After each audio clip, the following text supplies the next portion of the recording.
Now let's discuss the MCQs. तो इस chapter के कुछ इंपॉर्टेंट एमसीक्यूज जो कि इससे पहले के जो आरआरबी के एग्जाम हो या डीएमएआर के एग्जाम है या ड्रग इंस्पेक्टर के एग्जाम्स में ये एमसीक्यूज आ चुके हैं और आगे भी आने के चांसेस है। तो ये एमसीक्यूज हम लोग अभी डिस्कस करेंगे। So now first, which one of the following options is not true regarding pharmaceutical legislations? Pharmaceutical legislations मतलब फार्मेसी रिलेटेड या ड्रग्स रिलेटेड जो लॉज है, जो कानून है, उसके बारे में। तो यहाँ पे 4 ऑप्शंस दिए गए हैं। इन 4 ऑप्शंस में से कौन सा ऑप्शन ऐसा है जो कि फार्मास्यूटिकल लेजिस्लेशन से रिलेटेड नहीं है या गलत है, फार्मास्यूटिकल लेजिस्लेशन के कब से रिलेशन में गलत है। ठीक है, तो यहाँ पे ऑप्शंस है। Option A, it is associated with the health of the society. Option B, it ensures that the patients receive drugs of required quality and efficacy. Option C, it ensures that drugs are evaluated for their safety. And option D, it is not applicable to pharmacy education. So यहाँ पे question क्या है? Question is which one of the following options is not true regarding pharmaceutical legislations? And इसके 4 options है। अब ये 4 options में से first option, it is associated with the health of the society, true है। It is true, it is correct. जो pharmaceutical legislation है वो किस लिए है? तो वो है हेल्थ, सोसाइटी के हेल्थ मेंटेन करने के लिए। देन ऑप्शन बी क्या है? It ensures that the patients receive drugs of required quality and efficacy. Yes, ये भी ट्रू है। फार्मास्यूटिकल लेजिस्लेशंस एंश्योर करते हैं कि पेशेंट को जो भी ड्रग मिल रहा है वो ड्रग क्वालिटी का हो, एक प्रॉपर एफिकेसी का हो। Then third option, it ensures that drugs are evaluated for their safety. So yes, correct, ये भी पॉइंट ट्रू है। फार्मास्यूटिकल लेजिस्लेशन जो है वो एंश्योर करते हैं कि ड्रग्स का जो है वो ड्रग का सेफ्टी के लिए प्रॉपर इवेल्युएशन किया जाना चाहिए, प्रॉपरली ड्रग इवेल्युएटेड होने चाहिए for their safety. Then option D, it is not applicable to pharmacy education. Not applicable to pharmacy education, so ये गलत है। हमें पता है कि फार्मेसी एजुकेशन को कंट्रोल करने के लिए एंड फार्मासिस्ट के रजिस्ट्रेशन के लिए फार्मेसी एक्ट 1948 है। Pharmacy act 1948। तो जो फार्मास्यूटिकल लेजिस्लेशंस है वो फार्मेसी एजुकेशन को भी अप्लीकेबल होते हैं। तो यहाँ पे ऑप्शन डी जो है ये गलत है। सो जो क्वेश्चन नंबर 1 है इसका जो आंसर है वो आंसर है ऑप्शन डी। ऑप्शन डी में मतलब it is not applicable to pharmacy education, ये गलत है। सो फर्स्ट क्वेश्चन का answer option D. Now second question, what was the purpose of DEC? Drug inquiry committee का पर्पस क्या था? सो ऑप्शन है to take action on import of substandard drugs. Option B, to advise government about illegal activities. Option C, to make comprehensive law related to drugs standard. And option D, to establish apex bodies in pharmacy profession. तो यहाँ पे अगर हम देखें तो drug inquiry committee ने काफ़ी सारे रिकमेंडेशंस दिए थे और उन रिकमेंडेशंस के हिसाब से अपेक्स बॉडी फॉर्म करना, कॉम्प्रिहेंसिव लॉज फॉर्म करना, गवर्नमेंट को एडवाइस करना, ये सभी उसके रिकमेंडेशंस थे डीईसी के। बट मेन पर्पस क्या था डीईसी का? So the main purpose was to make comprehensive law related to drugs standard. मतलब इंडिया में जो भी ड्रग्स इंपोर्ट हो रहे हैं या इंडिया में जो भी ड्रग मैन्युफैक्चर हो रहे हैं तो उन ड्रग्स की क्वालिटी को मेंटेन करने के लिए और क्वालिटी को एश्योर करने के लिए जो लॉज होने चाहिए वो लॉज कैसे होने चाहिए उस रिलेटेड रिकमेंडेशंस के लिए मेनली ये डीईसी कमेटी बनाई गई थी। So what was the purpose of DEC? So इसका करेक्ट आंसर है option C, to make comprehensive law related to drug standards. Okay, then Chopra committee had members. No, Chopra committee क्या है? तो चोपड़ा कमेटी मतलब है DEC, drug inquiry committee. And Chopra drug inquiry committee के chairman कौन थे? तो lieutenant colonel R N Chopra was the chairman of Chopra committee. And lieutenant colonel R N Chopra was a pharmacologist, he was pharmacologist. Okay, तो Chopra committee के कितने members थे? तो option A 5, option B 4, option C 3 and option D 2. So we know that Chopra committee had 5 members including Lieutenant Colonel R.N. Chopra. So lieutenant colonel R N. Chopra को मिला करके Chopra committee के 5 members थे. Okay, then the opium act came in the year. So जैसे हमने देखा यहाँ पे, सो इनिशियली इंडिया में मतलब 1947 के पहले इंडिया में जो एक्ट्स थे, उन एक्ट्स में ये ओपियम एक्ट 1878 का था. Okay, before independence of India, opium act 1878, poisons act 1919 and dangerous drugs act 1930 were in existence. So opium act जो है ये 1878 का है. Okay, so here the opium act came in the year, so option है 1878. Then lieutenant colonel R N. Chopra was, तो अभी अभी हमने डिस्कस किया था कि lieutenant colonel R N. Chopra was a pharmacologist. Okay, so यहाँ पे option A lieutenant colonel in British army, option B professor of pharmacology, option C physician, option D pharmacist. So we know that lieutenant colonel R N. Chopra was a professor of pharmacology. Okay, then question number 6, the Drugs Act became Drugs and Cosmetics Act in. So initially जब 1940 में यह drugs act पास हुआ था, so it was Drugs Act 1940, but 1962 में drugs के साथ में इसमें कॉस्मेटिक्स भी ऐड कर दिया गया. So in 1962 Drugs Act become Drugs and Cosmetic Act. So the Drugs Act became Drugs and Cosmetic Act in 1962. 1962 में ड्रग्स एक्ट ये ड्रग्स एंड कॉस्मेटिक एक्ट बन गया था. ओके, इनिशियली जब ये एक्ट पास हुआ था तब ये ऑन द ड्रग्स एक्ट था 1940 में, बट 1962 में इसमें कॉस्मेटिक्स को भी ऐड कर दिया गया और ये बन गया drugs and cosmetics act. Okay, then question number 7, the profession of pharmacy should be reserved for the pharmacist and the pharmacist should restrict their work to the professional activities of their profession. What's suggested by? So India में जो different committees बनाई गई थी pharmacy profession को regulate करने के लिए, उनमें जैसे ड्रग इंक्वायरी कमेटी है, भोर कमेटी है, हाथी कमेटी है, आर.ए. माशेलकर कमेटी है. तो इस तरह की अलग अलग कमिटीज थी. तो इन कमिटीज में से जो भोर कमेटी है, भोर कमेटी जो कि 1946 में अपॉइंट की गई थी, इस कमेटी ने रिकमेंड किया था कि जो फार्मेसी प्रोफेशन है it should be restricted for pharmacist only. So Bhore committee in 1946, the health survey and development committee under the chairmanship of sir Joseph Bhore suggested that the profession of pharmacist should be reserved for the pharmacist and the pharmacist should restrict their work to the professional activities of their profession. Okay, तो यहाँ पे ये जो हमारा question है,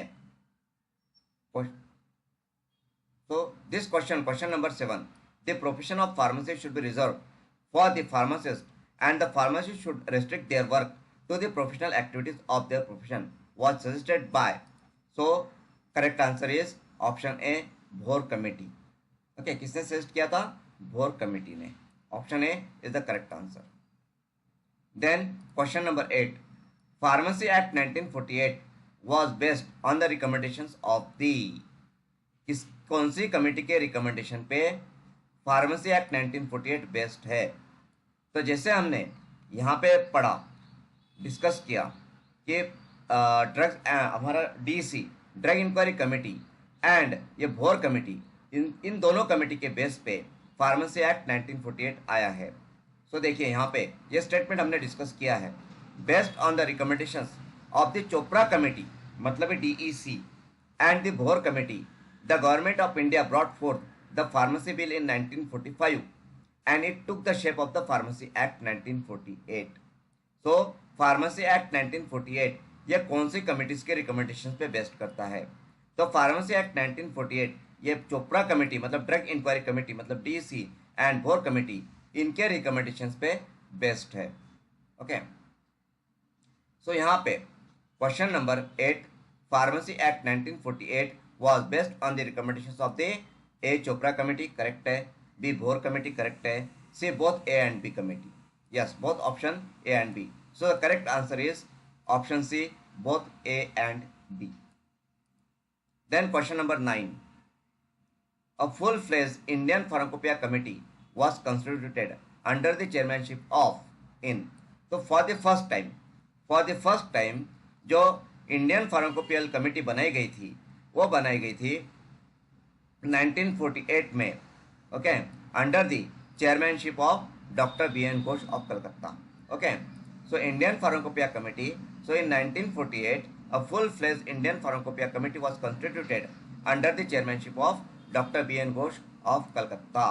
okay, so ये जो हमारा MCQ है तो इसका आंसर क्या है? सो a full-fledged Indian Pharmacopoeia committee was constituted under the chairmanship of, so option A, Dr. B.N. Ghosh, 1948. Okay, then next question number 10. States should constitute a legal cum intelligence cell for carrying on the campaign against spurious drug was the recommendation of. Okay, अब ये कौन सी committee का recommendation था? ठीक है, states should constitute a legal cum intelligence cell, ये कौन सी कमेटी का रिकमेंडेशन था? तो आपके ऑप्शन है, option A Bhore committee, option B Hathi committee, option C doctor R.A. Mashelkar committee and option D Chopra committee. तो जब हमने यहाँ पे डिस्कस किया तो इस डिस्कशन में हमने देखा कि जो हाथी कमेटी है, सो यहाँ पे हाथी कमेटी का रिकमेंडेशन है, the Hathi committee recommended that states should constitute a legal cum intelligence cell for carrying on the campaign against spurious drugs. कौन सी कमेटी? हाथी कमेटी. और ये कमेटी कब फॉर्म हुई थी? ये 1974 में ये कमेटी बनाई गई थी, हाथी कमेटी. सो हमारा ये जो MCQ है इसका आंसर क्या है? तो इसका आंसर है हाथी committee. So question 10, states should constitute a legal cum intelligence cell for carrying on the campaign against spurious drugs was the recommendation of, so answer is option B, Hathi committee. Then in 2003 Government of India set up an expert committee for a comprehensive examination of drug regulatory issues including the problem of spurious drugs under the chairmanship of option A, Dr. R.A. Mashelkar, option B, Shri Jaisukhlal Hathi, option C doctor PR Gupta and option D doctor B.N. Ghosh.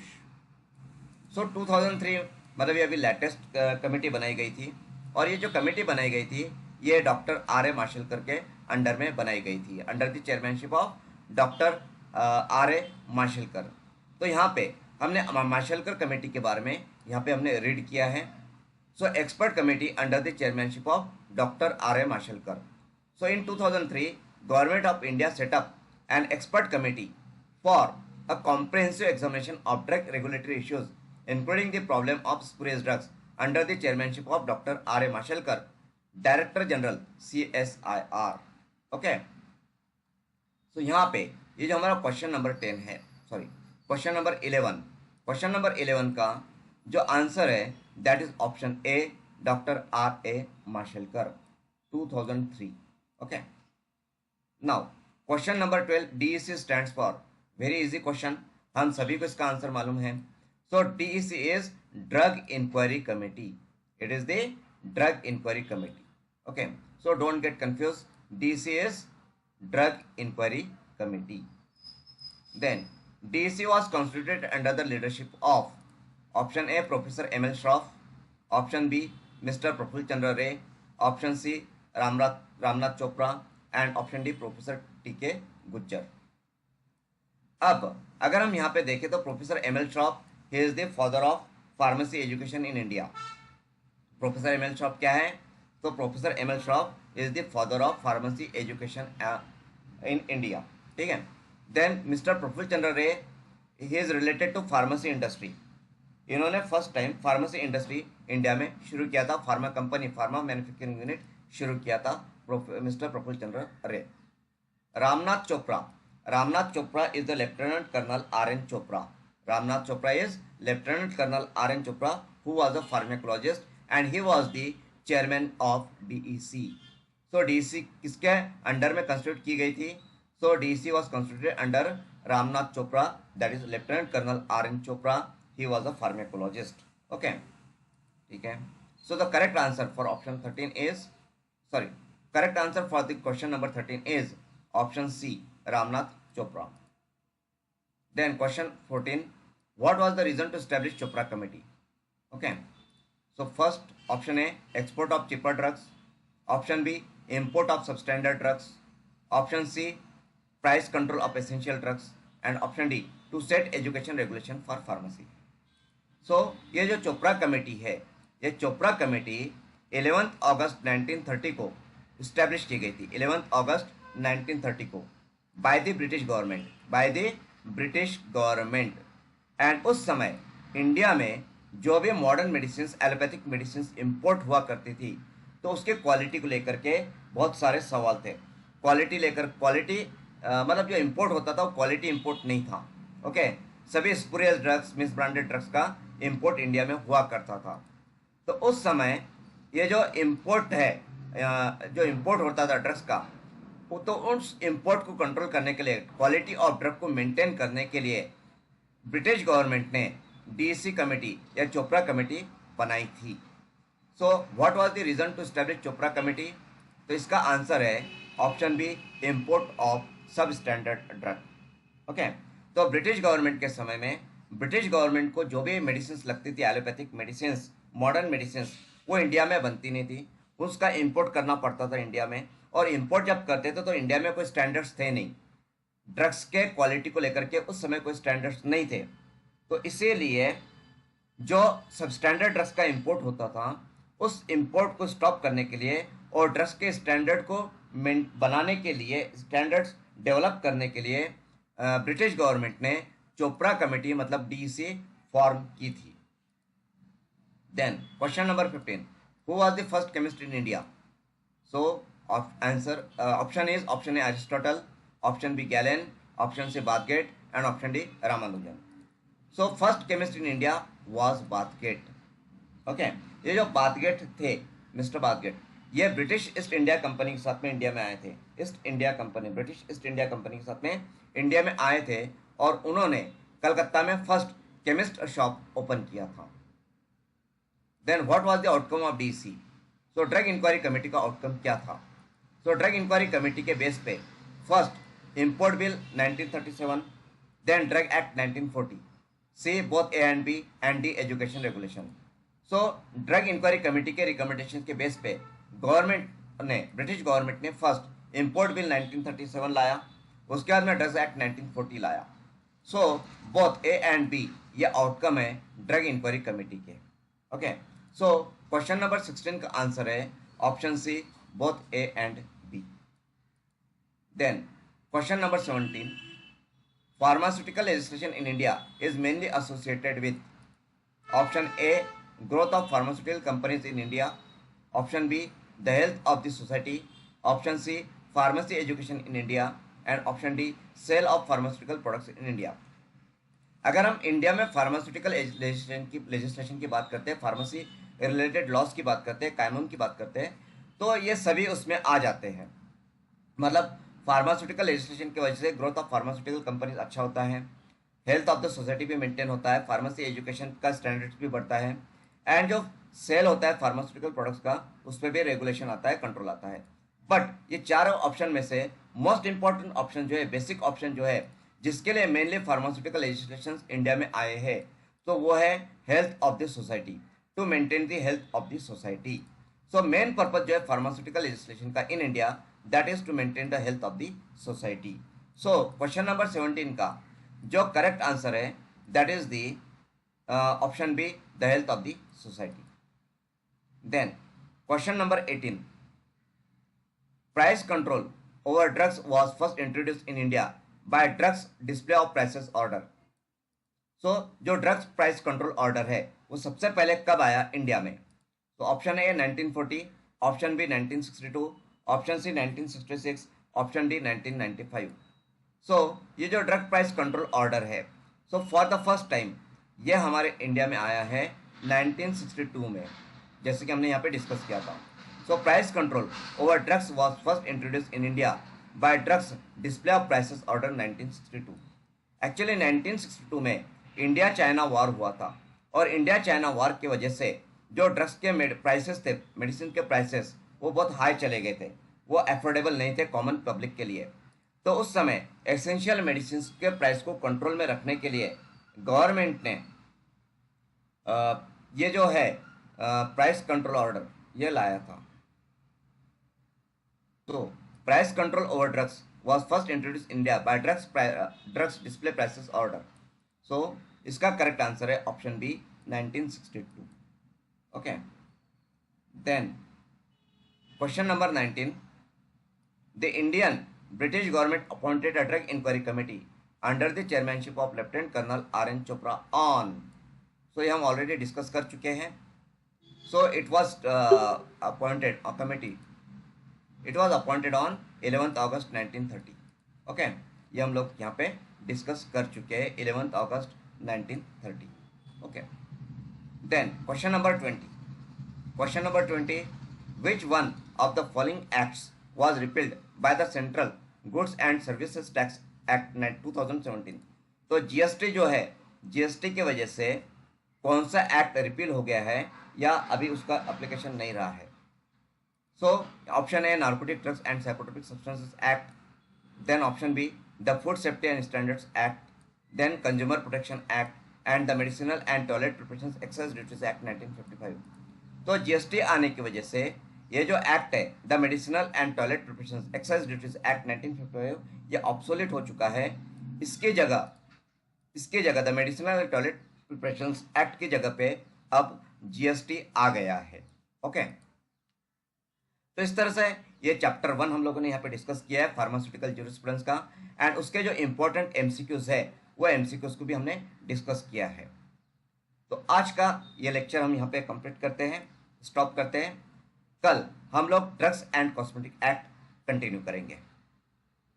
Okay, so have a good day.